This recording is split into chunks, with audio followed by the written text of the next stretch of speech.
Hello दोस्तों। NCERT की जो हमारी सीरीज चल रही है वो क्लास फोर्थ की जो एनसीईआरटी आपको करा रहे हैं उसकी 2 क्लासें आपकी हम ले चुके हैं और ये आपकी थर्ड क्लास है। 10 चैप्टर आपके कंप्लीट करवा चुके हैं और डेली आपके मैं 5 चैप्टर को कंप्लीट करवा रहा हूँ। सीटेट के पॉइंट ऑफ व्यू से जो भी इम्पोर्टेंट होता है वही आपको हाईलाइट करके करवा देते हैं, जिससे कि आज आपका चैप्टर नंबर 11 आपका फुलवारी होगा और चैप्टर नंबर 12 आपका कैसे कैसे बदले घर, यानी कि कैसे पहले कच्चे मकान हुआ करते थे जब हमारा देश आज़ाद नहीं हुआ था, जब भारत और पाकिस्तान एक ही राज्य हुआ करते थे, यानी कि एक ही देश हुआ करते थे। उस समय के बाद कैसे कैसे आज़ाद भारत के बाद कैसे कैसे घर बदलते गए, उन सब की चर्चा इसमें की गई है। और नेक्स्ट चैप्टर है आपका चैप्टर नंबर 13, पहाड़ों से समंदर तक कैसे कैसे लोग पहाड़ों में रहते हैं, उसके बाद समंदर के आसपास कैसे लोग रहते हैं उसमें जिक्र किया गया है। और बसवा का खेत, बसवा नाम का एक व्यक्ति है, उसके यहाँ प्याज की खेती की जाती है, सबकी चर्चा आज करेंगे। और मंडी से घर तक, यानी कि मंडी में किस प्रकार से चीजें बेची जाती हैं, किसान की इसमें कहानी का जिक्र किया गया और आपको मैप से रिलेटेड पूरा इसमें आपको हम बताएंगे। चलिए तो फिर शुरू करते हैं। अगर आपने क्लास फर्स्ट और क्लास सेकेंड नहीं देखी तो जाके देख लीजिए जाके, उसके बाद में क्लास थर्ड है आपकी, इसके बाद भी आप देख सकते हैं। आप एनसीईआरटी का जो ईवीएस का पोर्शन होता है, पेडागोजी हो या तो आपकी ईवीएस जो थ्योरेटिकल बेस आती है वो आपकी 30 नंबर की कहीं नहीं जाने वाली है। कभी कभी केबीएस में भी इस एनसीईआरटी बेस्ड क्वेश्चन करा दिए जाते हैं, वो भी आपके सब यहाँ पर कवर हो जाएंगे। जैसे कि आपका इसमें चैप्टर नंबर 11 में फुलवारी के बारे में जिक्र किया गया है, यानी कि उत्तराखंड में पहाड़ों के बीच में एक ऐसी जगह है जिसे फूलों की घाटी कहते हैं। तो आपको यहाँ से क्या पता रखना है, जैसे फूलों की घाटी आपकी कहाँ पर है, तो फूलों की घाटी आपकी उत्तराखंड में है। कहाँ पर है फूलों की घाटी, तो आपकी फूलों की घाटी हो जाएगी उत्तराखंड में। कहीं झाड़ियों में लगे लाल फूले नजर आते हैं तो कहीं पत्थरों के बीच में सफेद फूल जागते हुए मिलते हैं। तो इस फूलों की घाटी की विशेषता क्या है, फ्लावर्स वैली की विशेषता ये है कि यहाँ पर अनेक प्रकार के फूल आपको देखने को मिलेंगे, लाल पीले हरे नीले रंग के। इस घाटी में भी इतने सारे फूल साल में कुछ ही हफ्तों के लिए खिलते हैं, परमानेंट नहीं रहते हैं, कुछ हफ्तों के लिए फूल आपको वहां पर देखने को मिलते हैं। नेक्स्ट पॉइंट जो आपका इसमें इम्पोर्टेंट है वो है आपका मधुबनी कला से। मधुबनी कला आपकी कहाँ की है इसको देखते हैं। मधुबनी कला, यह डिजाइन जो कि मधुबनी कहते हैं, मधुबनी आपकी कहाँ पर है, मधुबनी नामक एक जिला है। तो जो कहाँ पर पड़ता है, मधुबनी जिला आपका बिहार में पड़ता है। यह चित्रकला बहुत पुरानी है। पता है इस चित्रकला का नाम मधुबनी क्यों पड़ा? बिहार में मधुबनी नामक एक जिला है। त्योहारों और खुशी के मौके पर वहां पर घर की दीवारों पर और इस तरह के चित्र बनाए जाते हैं, यानी कि जो बिहार है, बिहार में आपके दीवार पर और आंगन में इस तरह के चित्र आपके बनाए जाते हैं, ये आप इसमें देख सकते हैं। इन चित्रों को बनाने के लिए विशेष प्रकार के रंगों का यूज किया जाता है, जिसमें कि पिसे हुए चावल का घोल होता है और कुछ रंग होते हैं, जिसमें से नील भी शामिल की जाती है, हल्दी भी होती है और फूलों के रंग मिलाए जाते हैं इसमें। मधुबनी चित्रकला में आपके इंसान के चित्र बनाए जाते हैं, यानी कि मानव निर्मित चित्र बनाए जाते हैं, जानवर के चित्र, पेड़, फूल, पक्षी और मछली आदि के चित्र बनाए जाते हैं, जो आप इस फिगर में देख सकते हैं। इस तरह आपकी मधुबनी चित्रकला बनाई जाती है। अब इसमें आपके लिए पेडागॉजी वाला सेक्शन यहाँ से कैसे कभी कंप्लीट होगा। बच्चों को नक्शे में उत्तराखंड ढूंढने के लिए प्रेरित करें। चलिए आप लोगों को हम नक्शे में उत्तराखंड दिखाते हैं। तो ये रहा आपका नेपाल वाला एरिया, इधर पर आपका इधर पे ये आपका पड़ता है नेपाल, और ये रहा आपका उत्तराखंड। उत्तराखंड में कौन कौन से राज्य सीमा लगाते हैं उत्तराखंड से, तो इधर आप देख सकते हैं ये यूपी सीमा लगा रहा है उत्तराखंड से। कौन सा राज्य है, तो बगल में यूपी है। और ऊपर देखेंगे तो आपका हिमाचल सीमा लगा रहा है उत्तराखंड से। कौन? हिमाचल। और यहाँ पे थोड़ा सा भाग आप देखेंगे हरियाणा भी उत्तराखंड से सीमा साझा करता है। इस तरह उत्तराखंड से 3 राज्य सीमा साझा करते हैं, हिमाचल, हरियाणा और उत्तर प्रदेश। वापस आते हैं अपनी एनसीईआरटी पे। बाकी ये सब चित्र दिए गए हैं जो आपसे बच्चों से क्रियाकलाप के लिए पूछना है। ये सीटेट के लिए इतना इम्पोर्टेंट नहीं है। जैसे कि ये गुड़ियल का है और ये गुलाब का हो गया, सूरजमुखी का हो गया, ये रात रानी का पे हो गया फूल। इस तरह आपको फूल, जैसे गेंदा का फूल हो गया, ये आपको क्रियाकलाप बच्चों से करवानी है। ये इतना इम्पोर्टेंट नहीं है। आगे देखते हैं। जैसे चलो पास से देखें, अब आपसे बच्चों से कैसी क्रिया करवानी है।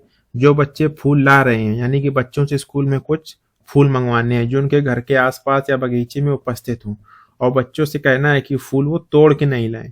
जो फूल अपना समय अवधि के बाद जमीन पर गिर जाते हैं, जो उनको फूल की लाइफ होती है 2 से 3 दिन की, उसके बाद जब वो जमीन पर टूट कर गिर जाते हैं, बच्चों से कहना है कि वो वही फूल लेके आए। ध्यान रहे कि पेड़ों से गिरे हुए फूल ही इकट्ठा करें, तोड़ने नहीं है, बच्चों से कहना है। 3-4 बच्चों के ग्रुप में उनके क्रिया करने के लिए कहना है। समूह बनाओ और किसी एक फूल को ध्यान से देखो और लिखो। ये इस प्रकार क्वेश्चन आपके पेडागोजी में आएंगे। जब आप प्रैक्टिस करेंगे तो इसमें आपको समझ में आएगा कि किस प्रकार से क्वेश्चन पूछता है सीटेट। तो ये 11th के चैप्टर में आपका यही 2 पॉइंट इंपॉर्टेंट थे, एक मधुबनी और किस प्रकार से फूलों को कलेक्ट करना है, और फूलों की घाटी कहाँ पर है, तो आपकी उत्तराखंड में। यही 2 चैप्टर, यही 2 पॉइंट आपके इंपॉर्टेंट थे। और तीसरा ये है दादी माँ की। हाँ, तुमने दादी माँ के कुछ नुस्खे के बारे में तो सुना ही होगा। जैसे सर्दियों में हम लोग क्या करते हैं, 1 मिनट सुन लेते हैं पहले। सर्दियों में जैसे हम लोग गुलाब जल क्या लेते हैं, गुलाब जल लेते हैं, और साथ में क्या करते हैं, ग्लिसरीन का जो घोल आता है मार्केट में, उनको दोनों को मिक्स करके जब अपने बॉडी में लगाते हैं तो उससे क्या होती है, त्वचा नरम रहती है, यानी कि त्वचा में दरारें फटती नहीं है त्वचा। उसी के बारे में आज जिक्र किया गया है। तुमने दादी माँ के कुछ नुस्खे के बारे में तो सुना ही होगा, जिसमें फूलों का इस्तेमाल होता है। और यहाँ पर एक नुस्खा किया गया है जिसमें से गुलाब जल और का इस्तेमाल किया गया है। गुलाब जल और क्या लिया गया है, ग्लिसरीन बराबर मात्रा में मिलाकर शीशी में भर लेते हैं। इसमें कुछ बूंदे किसकी डाल लेते हैं, तो नींबू की डाल लेते हैं। ये भी इसमें जोड़ लेना है, गुलाब जल प्लस ग्लिसरीन प्लस कुछ बूंदे आपकी नींबू की इसमें होंगी। इससे सर्दी में क्या होता है, त्वचा नहीं फटती है। आगे कन्नौज के इत्र के बारे में जिक्र किया गया। तुमने कभी इत्र की शीशी खुलने पर उसकी खुशबू का मजा लिया है? क्या तुम जानते हो कि इत्र की एक छोटी सी शीशी में बहुत सारे फूल बनते हैं, यानी कि जो इत्र की एक शीशी बनती है, बहुत सारे फूल इकट्ठा करके उनको एक प्रयोग के द्वारा उनको इकट्ठा करके उनको बहुत सी क्रियाएं कराई जाती हैं, तब जाके ढेर सारे फूलों के बाद में 2-4 बूंद इत्र, जो ओरिजिनल इत्र होती है, वो 2-4 बूंद तब जाके बनती है। उत्तर प्रदेश का कन्नौज जिला इत्र के लिए मशहूर है। यहाँ पर पास के इलाकों में ट्रकों से भर भर कर फूल आते हैं, यानी कि जब एक एक ट्रक फूल आते हैं तब कहीं आपकी 2-4 केजी इत्र कंप्लीट होती है। फिर उसके इत्र गुलाब जल और केवड़ा तैयार किया जाता है। तो इत्र सबसे ज्यादा यूपी में कहाँ बनाई जाती है, तो आपकी इत्र कन्नौज में बनाई जाती है। अब आपका पेडागोजी वाला सेक्शन कैसा है, अध्यापक के पॉइंट ऑफ व्यू से उत्तर प्रदेश, केरल और महाराष्ट्र को ढूंढें। बच्चों को आपको हेल्प करनी है, क्योंकि जब बच्चे को आप कक्षा 4th में या 3rd में बच्चा होगा तो आपके क्लास में इंडिया का मैप भी होगा, जिसमें आपको बच्चे को उत्तर प्रदेश, केरल और महाराष्ट्र को ढूंढने के लिए कहना है। चलिए आप लोगों को दिखाते हैं मैप में। ये रहा आपका महाराष्ट्र, ये सीमा महाराष्ट्र की है। महाराष्ट्र सीमा किस किस राज्य से साझा करता है, तो आप इसमें देख सकते हैं। जैसे कि महाराष्ट्र आपका गुजरात से सीमा साझा कर रहा है, और इधर पे मध्य प्रदेश से साझा कर रहा है, और किससे साझा कर रहा है, तो यहाँ पर छत्तीसगढ़ से और तेलंगाना से भी साझा कर रहा है महाराष्ट्र सीमा, और यहाँ पे कर्नाटक से कर रहा है। और छोटी सी सीमा यहाँ पर गोवा से भी साझा करता है। किससे, तो आपकी गोवा से भी महाराष्ट्र। तो महाराष्ट्र आपका यहाँ पर हो गया। और किसके बारे में पूछा गया था, महाराष्ट्र और केरल और उत्तर प्रदेश। अब देख लेते हैं केरल को। केरल आपका सबसे दक्षिण में स्थित है। ये रहा आपका केरल। तो केरल किससे किससे सीमा साझा करता है, आपका केरल आपका कर्नाटक से सीमा साझा करता है ऊपर की तरफ, और दाईं तरफ पूरब की तरफ आपका तमिलनाडु से सीमा साझा करता है केरल। अब उत्तर प्रदेश से देख लेते हैं। उत्तर प्रदेश से बहुत सारे राज्य सीमा साझा करते हैं। सबसे ऊपर हो जाता है आपका उत्तराखंड, हरियाणा हो जाता है, दिल्ली भी सीमा साझा करती है, और राजस्थान, और इधर मध्य प्रदेश हो जाता है। ये ललितपुर का इलाका यूपी का हो जाता है आके। यहाँ पर फिर छत्तीसगढ़, झारखंड, बिहार, इस तरह बहुत सारे स्टेट आपके उत्तर प्रदेश से सीमा साझा करते हैं। तो आपको मैप में स्थिति सिर्फ देखनी है कि उत्तर प्रदेश की स्थिति कहाँ पर है। तो उत्तर प्रदेश आपका सबसे नेपाल से भी सीमा है इस तरफ से, जो विदेशी राज्य नेपाल है, यानी कि विदेशी जो इंटरनेशनल सीमा आपका नेपाल से साझा करता है। इस तरह आप मैप में देख सकते हैं उत्तर प्रदेश, महाराष्ट्र और केरल। तो ये चैप्टर आपका यहाँ से कंप्लीट होता है और बाकी इसमें कुछ इंपॉर्टेंट है नहीं, जो भी इंपॉर्टेंट था वो मैंने आपका यहाँ से करवा दिया। अब देखते हैं चैप्टर 12th में दिया गया कैसे कैसे बदले घर। इसमें घर का जिक्र किया गया है कि जब हमारा भारत देश आजाद नहीं हुआ था, अंग्रेजों से आजाद नहीं हुआ था, उसके बाद हम लोग उन्होंने दो भागों में बांटा, भारत और पाकिस्तान, तब हमारे घर कैसे हुआ करते थे, इन सब का इसमें जिक्र किया गया है। मैं हूँ चेतन दास, थोड़ा पढ़ लेते हैं, उसके बाद में आगे इंपॉर्टेंट बारे में जिक्र करेंगे। मैं हूँ चेतन दास, सालों पहले मैं तुम्हारे जैसे छोटे छोटे बच्चों को पढ़ाता था। यानी कि चेतन दास पढ़ते भी थे और छोटे छोटे बच्चों को पढ़ाते भी थे। आजकल अपने बीते हुए दिनों के बारे में लिखता हूँ। आज मैं तुम्हें अपने बारे में बताता हूँ। ये पुरानी घटना के बारे में यहाँ पर चेतन दास जिक्र कर रहे हैं। चेतन दास ने कैसे कैसे बदलाव देखा है अपने जीवन में, उन सबका यहाँ पर जिक्र किया गया है। बात तब की है, बात यहाँ पर चेतन दास कह रहे तब की है जब मैं 9 वर्ष का था, समझो लगभग 7-8 साल पहले। उस समय हम डेरा गाजी खाना में रहते थे। डेरा गाजी खाना आपका कहाँ पड़ता है, इसके बारे में इसमें जिक्र किया गया। डेरा गाजी खाना में रहते थे, अब वह जगह पाकिस्तान में। तो डेरा गाजी खाना अब आपका कहाँ पड़ता है, तो आपका पाकिस्तान में पड़ता है। आसपास में बहुत गड़बड़ हो रही थी, पर उस समय मुझे कुछ भी समझ में नहीं आया। बस बाबा ने बताया कि हमें अपने गांव छोड़कर दूसरी जगह जाना होगा, क्योंकि भारत और पाकिस्तान का बंटवारा हो चुका था। उस समय बहुत से लोग थे जो इंडिया आना चाहते थे, उसी में एक ये थे। वो वहां से आकर उनके बाबा ने कहा चलो भारत चलते हैं। तो वहां से आकर ये बताया कि हमें अपने गांव छोड़कर कहाँ जाना होगा, बाउंड्री के उस पार जाना होगा। मुझे अपना घर, अपना गांव छोड़कर बिल्कुल भी अच्छा नहीं लगा। वही तो मेरे दोस्त रहते थे, जहां पर उनका गांव था वहीं पर उनके दोस्त रहते थे। यानी कि अब वो गांव हो गया पाकिस्तान में तब्दील। मेरे बाबा, अम्मा, मेरे 3 छोटे भाई बहन और आसपास के बहुत सारे लोग रेलगाड़ी में बैठकर दिल्ली आ गए। लोग बातें करते थे कि हमारा देश 2 हिस्सों में टूट गया है। कौन सा, भारत और पाकिस्तान। ये कहानी है उस समय की जब भारत और पाकिस्तान एक स्वतंत्र देश हुआ करते थे। भारत में रहने वाले बहुत सारे लोग भी पाकिस्तान चले गए। जो मुस्लिम लोग थे भारत में रहते थे, वो बहुत से लोग पाकिस्तान में उस समय चले गए। हम कुछ दिन कैंप में रहे। कैंप एक बड़े से मैदान में बड़े बड़े तंबू लगाकर बना था। अब यहाँ पर जब ये भारत आए, इन्होंने भारत आकर एक नई शुरुआत की। कैसे, एक दिन बाबा ने बताया कि हमें सोना गांव में जमीन मिली है। यानी कि सोना गांव आपका कहाँ पड़ता है, तो सोना गांव आपका पड़ता है हरियाणा में। अब मैप में देख लेते हैं आपका हरियाणा कहाँ है। तो ये रहा आपका इंडिया का मैप, और इंडिया के मैप में ये रहा आपका हरियाणा। हरियाणा आपका पंजाब से, राजस्थान, दिल्ली और कुछ सीमा उत्तर प्रदेश से साझा करता है आपका हरियाणा। अब हम वहीं अपना घर बनाएंगे। मैं बहुत खुश हुआ, यानी कि मैं हरियाणा में अपना घर बनवाऊंगा, आराम से वहीं पर रहूंगा। बाबा और अम्मा ने मिलकर घर बनाया। हम बच्चे भी कहाँ पीछे रहने वाले थे, इन्होंने भी अम्मा बाबा की हेल्प की। बाबा ने पास से ही कुछ मिट्टी खोदी, हमने परात भर भर कर माँ को पकड़ाई। गुड़िया जो इनकी बहन थी, गुड़िया ने अम्मा के साथ मिलकर उसमें भूसा मिलाया और बाबा ने दीवारें बनाई। हम आसपास के घरों से गोबर ले जाते थे। अब यहाँ याद रखना आपको, क्या ले जाते थे, गोबर। तो गोबर से ही ये लोग दीवार क्यों बनवाते थे, क्योंकि जो गोबर होता है, गोबर में जल्दी से कीड़े नहीं लगते हैं। गोबर को जब मिट्टी में मिलाकर यूज किया जाता है तो उससे कीड़े नहीं लगते हैं। अम्मा ने मिट्टी में मिलाया और जमीन पर लिपाई की, बिल्कुल वैसे ही जैसे पुराने घर में करते थे। जब इनका घर पाकिस्तान में था उस समय की इनकी यादें ताजा हो रही थी। अम्मा कहती थी कि इससे मिट्टी में कीड़ा नहीं लगता है।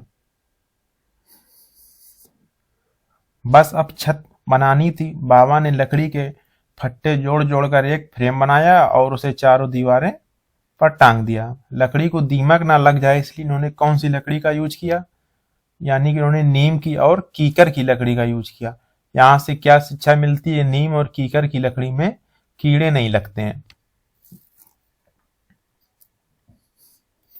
तो ये रही इनकी कहानी। यहाँ से 2 पॉइंट आपको सीखने को मिलते हैं। क्या, नीम और कीकर की लकड़ी में कीड़े नहीं लगते हैं। कौन से पेड़ में, नीम और कीकड़ की लकड़ी में कीड़े नहीं लगते हैं। और गोबर में अगर मिट्टी को मिलाकर लीपते हैं तो उसमें भी आपके दीवार में या मकान में कीड़े नहीं लगते हैं। अब अध्यापक के लिए क्या यहाँ इंपॉर्टेंट है, सोहन गांव हरियाणा में है। सोहना गांव आपका कहाँ पड़ता है, तो सोहना गांव आपका हरियाणा में पड़ता है, जो मैंने आपको मैप में दिखा दिया। ये रहा आपका हरियाणा, इसी में यहीं पड़ता है आपका सोहना गांव। बच्चों को नक्शे में हरियाणा ढूंढने के लिए कहना है और उनकी हेल्प करनी है। ये रहा आपका अध्यापक वाला संकेत।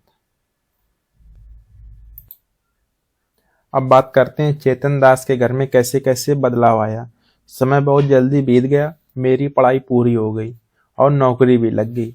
अम्मा अब्बा चाहते थे कि मैं शादी कर लूं।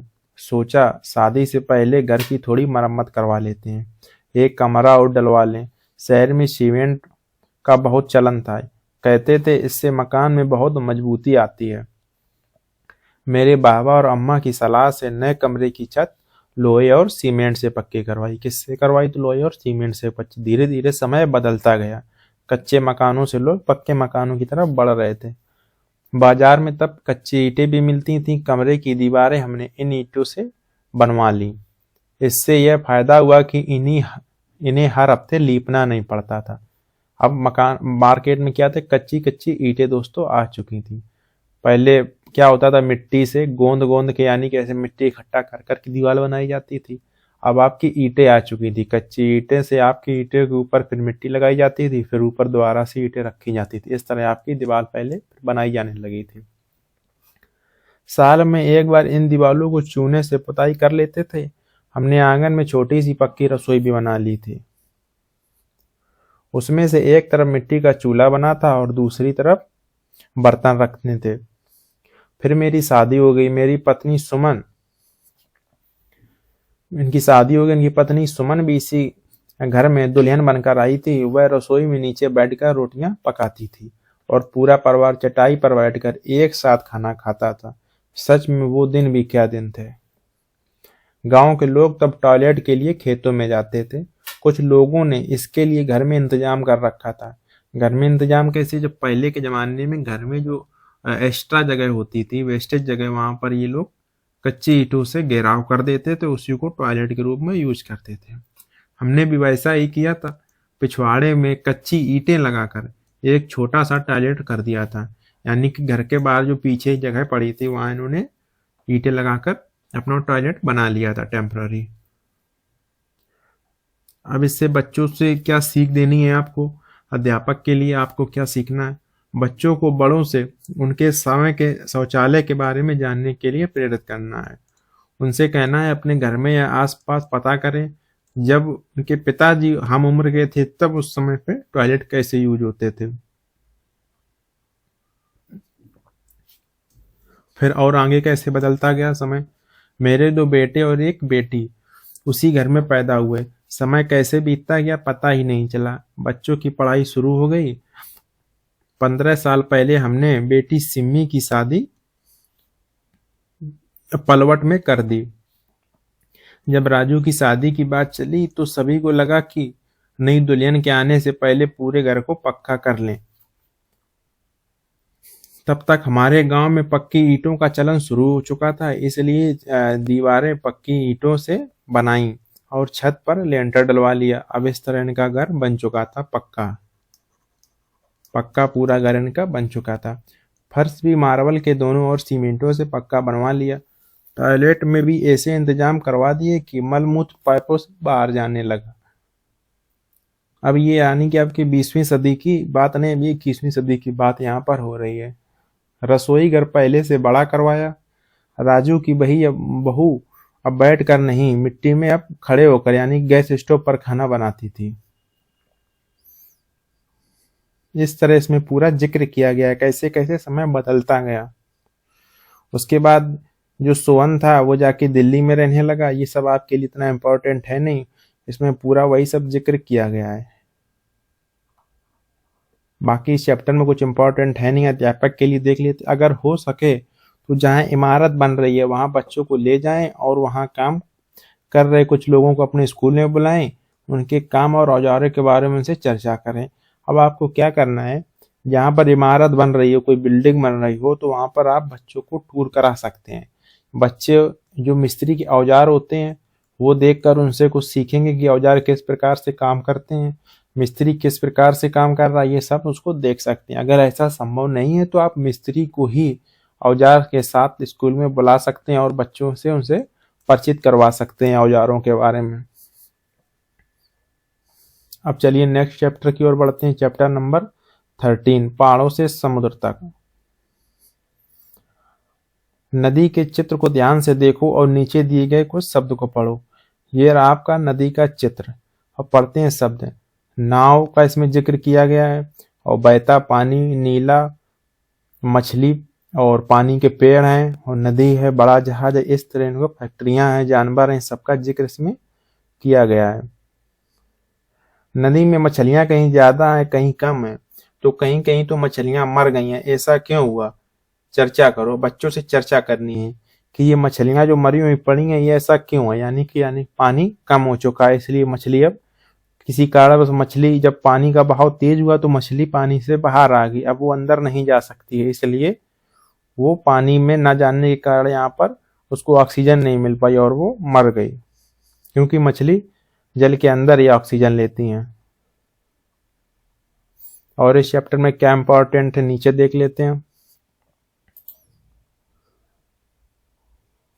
और इस चीज में जैसे ये पानी से, जैसे पानी से पहले पीने वाला पानी हो उसको पीने से पहले साफ करना चाहिए, तो वो साफ कैसे करेंगे। पानी साफ करने का सबसे अच्छा तरीका है पानी को उबाल कर पिए। अगर आप कहीं पर जा रहे हैं, बच्चों से कहना अगर वो कहीं जा रहे हैं बाहर टूर पे, अगर वहां पर पीने वाला पानी उनको साफ नहीं मिलता है तो वो पानी को छान कर या पानी को उबाल कर शुद्ध कर सकते हैं और उसको पी सकते हैं। जैसे तालाब का पानी आपको पीना पड़ जाए तो आप पानी को उबाल लीजिए और उसको पी सकते हैं, वो शुद्ध पानी हो जाता है उबालने के बाद, उसमें जो भी बैक्टीरियाज वगैरह होते हैं वो सब नष्ट हो जाते हैं। अब बसुआ का खेत पढ़ लेते हैं। इन्होंने एक क्या था, प्याज की खेती की थी। बसुआ का खेत, मैं हूं बसुआ और ये कहाँ के रहने वाले हैं, तो ये आपके रहने वाले हैं कर्नाटक के। कर्नाटक में एक गांव पड़ता है, कौन, बेलवनिका नामक गांव में रहते हैं।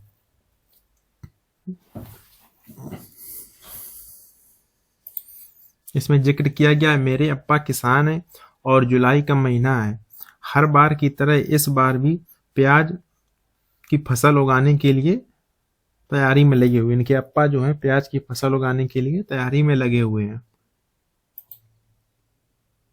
बेसिकली आपको यहाँ पर केवल इतना याद रखना है कि जो बसुआ था वो बेलवनका नामक गांव कर्नाटक से रिलेट करता था। अब यहाँ पर अध्यापक के लिए क्या संकेत दिए गए उसको एक बार देख लेते हैं। इसमें क्या कहा गया है कि बच्चों से चर्चा करवानी है, किस बात पर। इस पाठ में प्याज की फसल का एक उदाहरण मात्र लिया गया है। इस पाठ में तो प्याज की फसल का उदाहरण लिया गया, बट आप जहाँ पर बच्चों को टीच करेंगे, वहां पर बच्चों को पढ़ाएंगे, उस क्षेत्र में कौन सी फसल का प्रचलन है, कौन सी फसल आपके खेतों में उगाई जा रही वहां पर आसपास, उसके बारे में बच्चों से चर्चा करेंगे। अपने इलाके की आसपास की किसी एक फसल को उगाने के लिए कार्यों पर चर्चा करेंगे और बच्चों को नक्शे में कर्नाटक दिखाने के लिए कहेंगे। चलिए तो आप लोगों को नक्शे में मैं कर्नाटक दिखाता हूँ। ये रहा आपका इंडिया का मैप और ये आपका केरल के ऊपर ये वाला जो क्षेत्र है आपका कर्नाटक का है। कलर चेंज कर लेते हैं। तो ये ऊपर गोवा से सीमा लगती है कर्नाटक की और महाराष्ट्र से। इस तरह ये आपकी तेलंगाना की भी सीमा कर्नाटक से लगती है और आंध्र प्रदेश की सीमा लगती है, और इधर नीचे पे आपकी तमिलनाडु की सीमा लगती है और केरल की सीमा लगती है। ये रहा आपका कर्नाटक। इस तरह आपको बच्चों को क्लास में दिखाना है कर्नाटक कहाँ पर है। खेती का हुनर, ये सब आपके लिए सीटेट के पॉइंट ऑफ व्यू से इंपॉर्टेंट नहीं है। अगर आप लोगों को इसको पढ़ना ही है तो आपको पीडीएफ ग्रुप में प्रोवाइड करा देंगे, टेलीग्राम ग्रुप में, वहां से आप इसको ले लीजिएगा और आप इसको एक बार रीड कर सकते हैं। फिलहाल आपके सीटेट के लिए यहाँ से कोई इम्पोर्टेंट पॉइंट नहीं है, जो भी इम्पोर्टेंट पॉइंट है वो मैंने इसको हाईलाइट कर रखा है। अब देखते हैं मंडी से घर तक। इसमें जिक्र किया गया रात में दिन, मैं वैशाली हूँ और मेरे बाबूजी सब्जी बेचते हैं।